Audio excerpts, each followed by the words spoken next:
Everyone. I, Dr. Sarita Bhutada, Department of Microbiology, and we are learning the paper Medical Microbiology. Today we will learn our second system, that is the digestive system.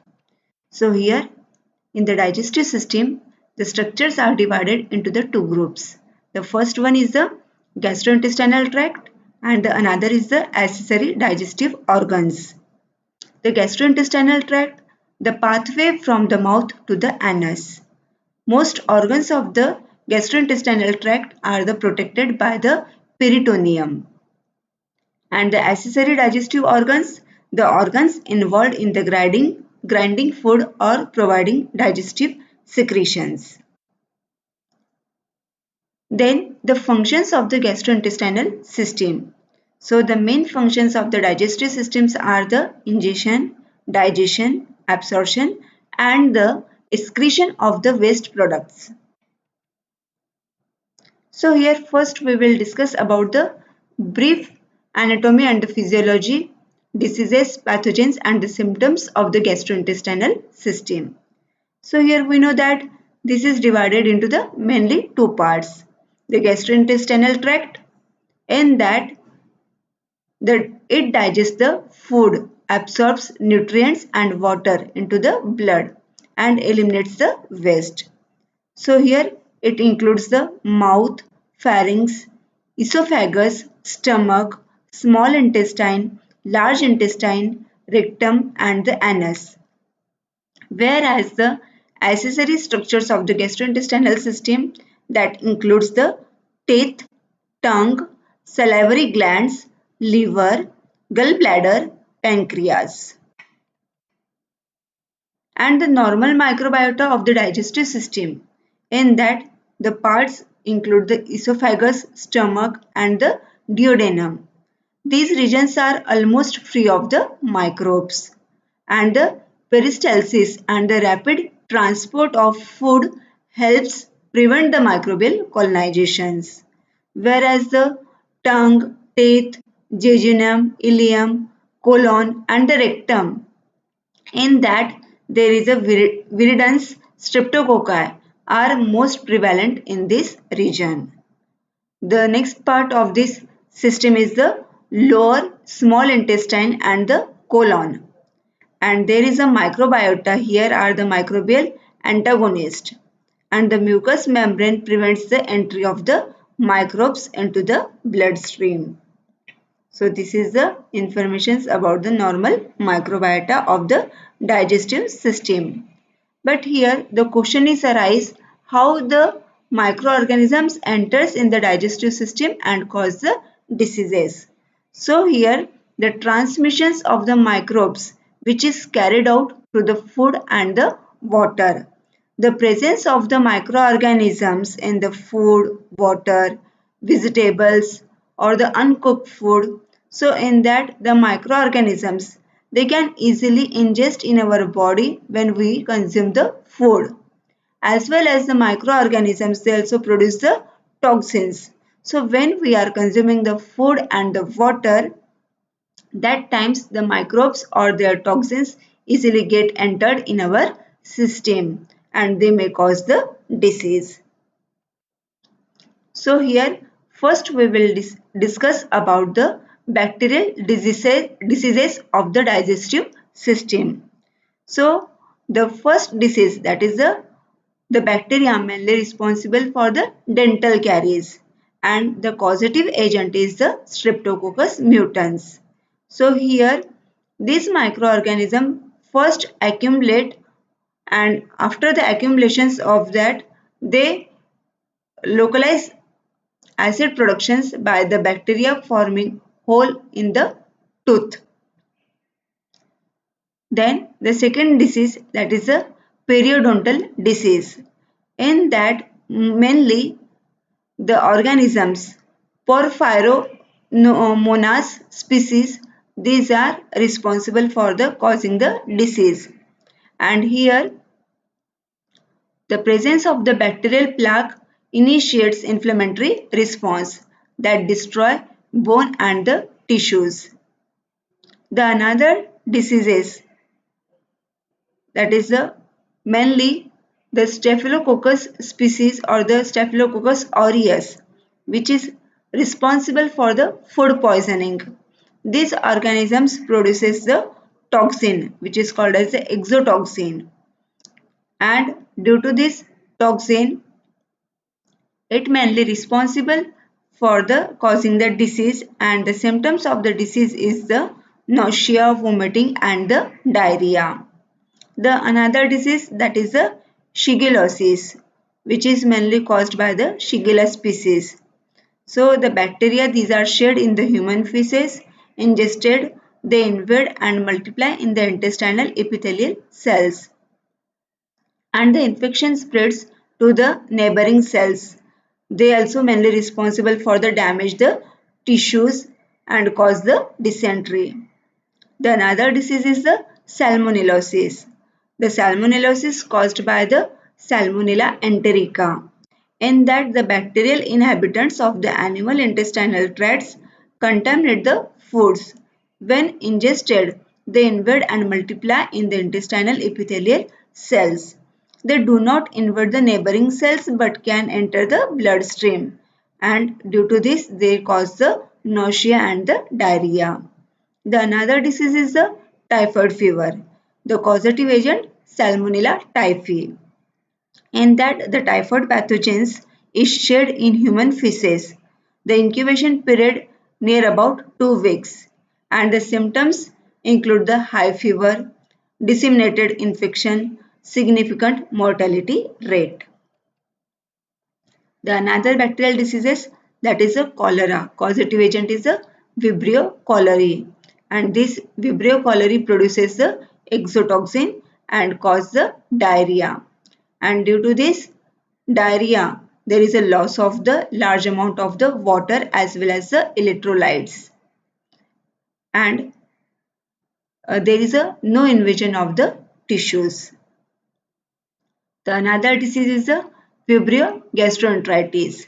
Vibrio cholerae is the causative agent and it causes the mild diarrhea.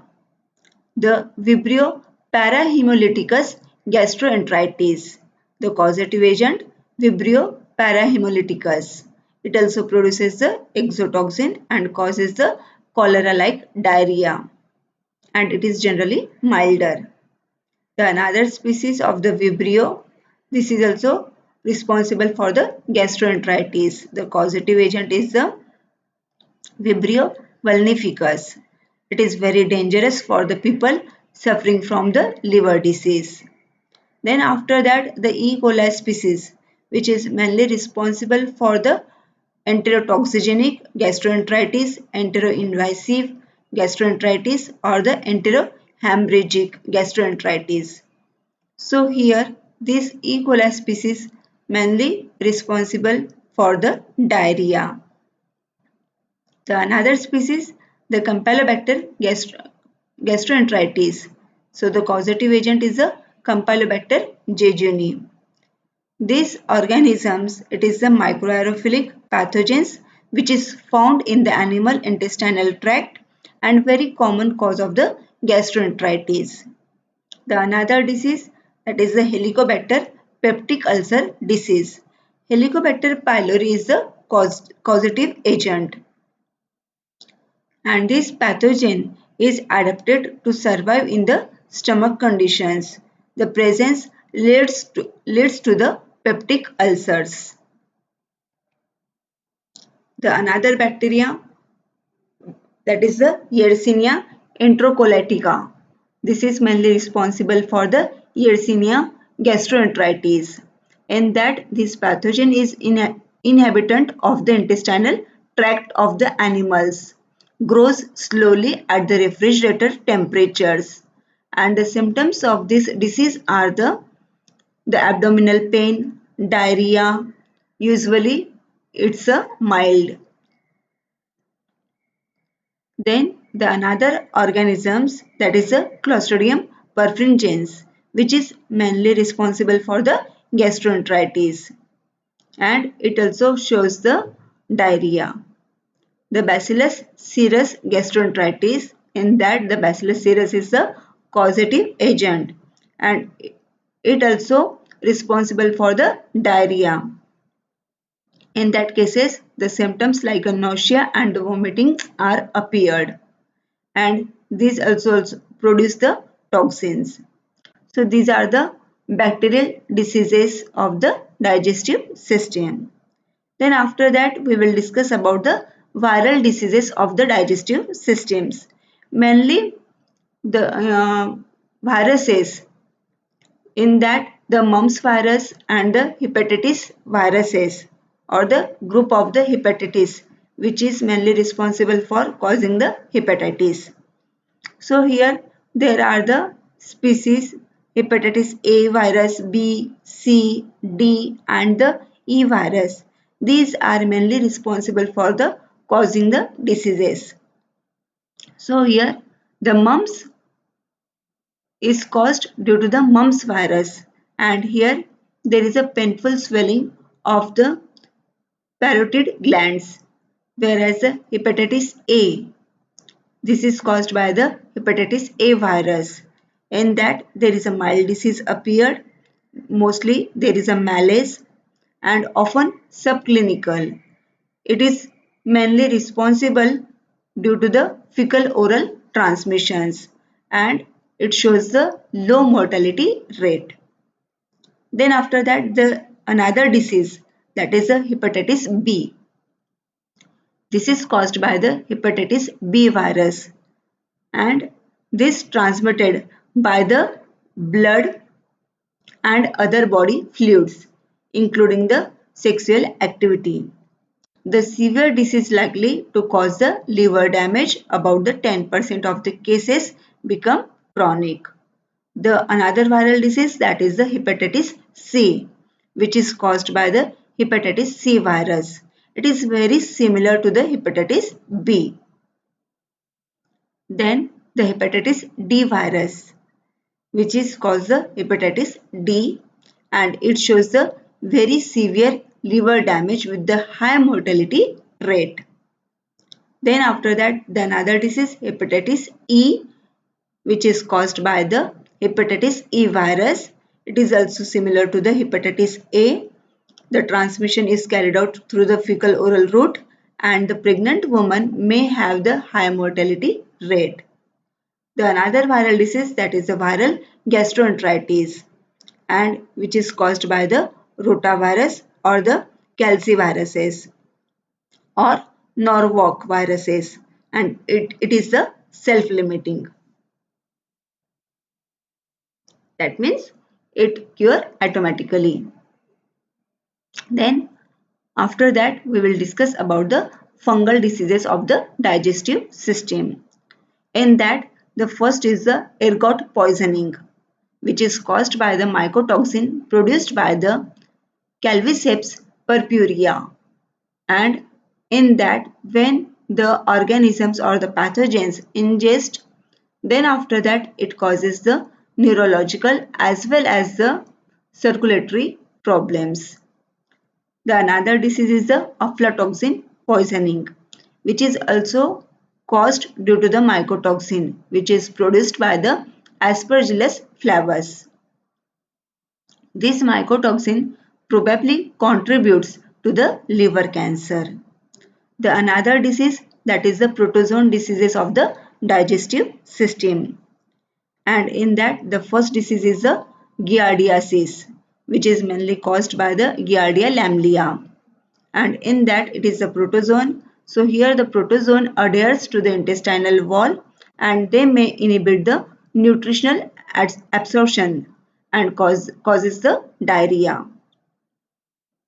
Then the another protozoan disease, that is the cryptosporidiosis, and the causative agent is the Cryptosporidium parvum. It's shed in the animal feces. Protozoan enters the water supply, causes the self-limiting diarrhea but may be the life-threatening if the immunosuppressed.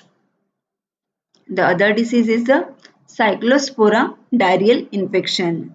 The causative agent is the Cyclospora chitinensis, usually ingested with the fruits and the vegetables. it causes the watery diarrhea. And the another protozoan disease, that is the amoebic dysentery, which is caused by the Entamoeba histolytica. And in that, this amoeba lyses the epithelial cells of the intestine and causes the abscesses. It shows a significant mortality rate. Then the next is the helminthic diseases of the digestive system. In that, mainly the tapeworms is caused, and the Taenia species, in that the Taenia saginata and the Solium, these are mainly responsible for the tapeworms. In that, helminth lives off undigested intestinal contents with the few symptoms. Generally, it is transmitted through the by ingesting the larvae in the midst.